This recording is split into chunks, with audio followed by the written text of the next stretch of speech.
Good morning, everybody. We have a lot to do today, so I would like to start as planned. And first of all, I would like to give all of you a very warm welcome to Copenhagen. For the last few months, there has been much talking about peace in Ukraine, with meetings and pre-meetings and briefings about the meetings. And meanwhile, Russia continues its brutal attacks. It must be clear to everyone now, Russia will not stop until they are forced to do so. And they are a threat, not only to Ukraine, but to all of us. Today, we have one major task ahead of us. We have to make our common Europe so strong that war against us becomes unthinkable. And we have to do it now. Excellencies, ladies and gentlemen, dear friends and colleagues, it's a great pleasure to welcome you here in Copenhagen. As you all know, this very forum was founded as a response by you, Emmanuel, to Russia's full-scale invasion in 2022, created to unite all of us. The purpose has not become less urgent or less relevant today. We have important discussions ahead of us, and none more urgent than the issue of European security. Dear Volodymyr, for almost 4 years, you and your countrymen has been defending Ukraine against a merciless full-scale Russian aggression. You are fighting with outstanding determination. And right now you are fighting for European security, holding back Putin, defending all Europeans. You have done what no one thought possible, and you support our steadfast support. We are around 50 leaders here today from all over Europe. We represent very different countries. We have our own interests, our own headaches, and our own wishes for the future. I know that for some of you, the threat from Russia is very clear and very present.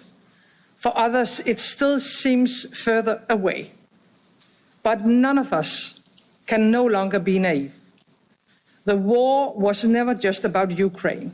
It is about Europe, all our nations, all our citizens, our values, and our freedom. And please just take one look at the history of our continent.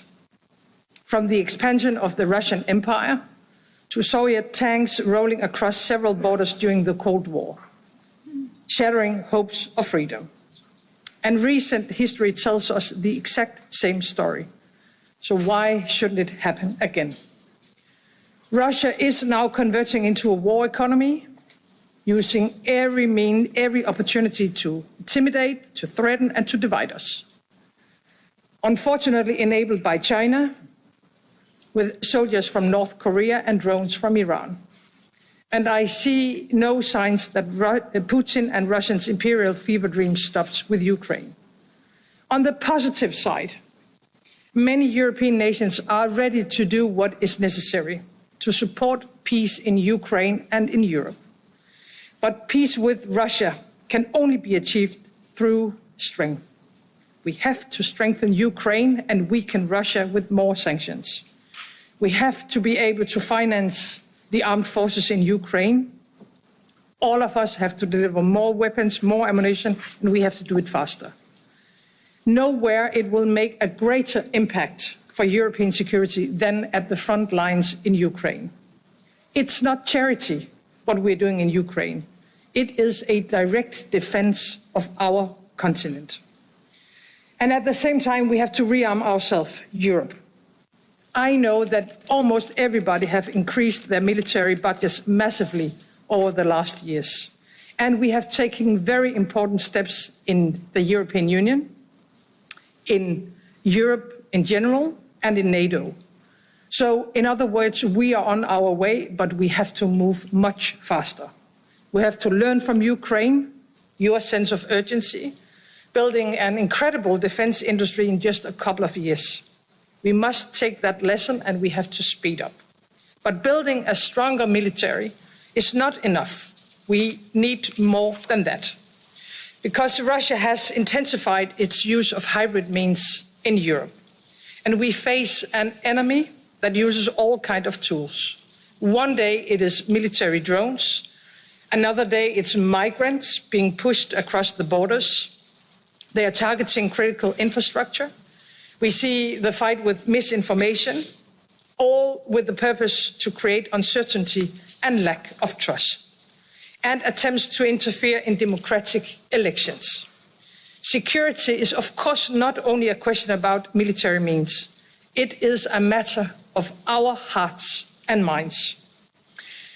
And in a time where democracy is under pressure around the world, we need to show that we deliver for our societies, that we as political leaders are able to help our people to tackle their challenges in everyday life. Our citizens need jobs and economic security. They need healthcare, education for their kids, affordable food, opportunities for their future.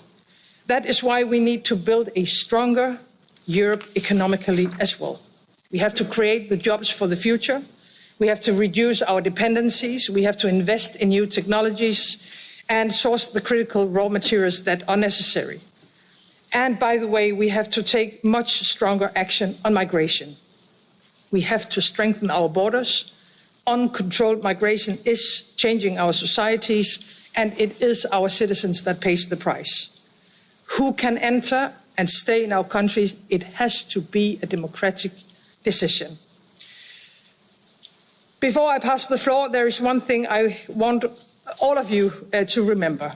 Back in 2022, when this political family was established, when Russia launched its full-scale invasion in Ukraine, Putin wanted at least three things.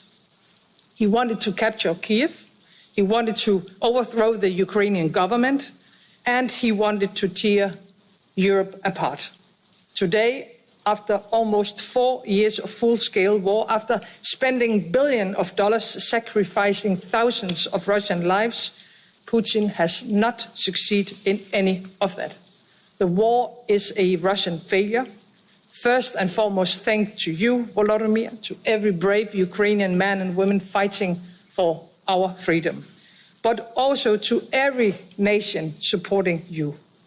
Europe is strong when we decide to be, and we need to make it much stronger. So therefore, dear colleagues, welcome once again, and let us use this opportunity to provide the next concrete solutions to show the way forward for Europe. Thank you, and I would like to pass on the floor to you. Antonio.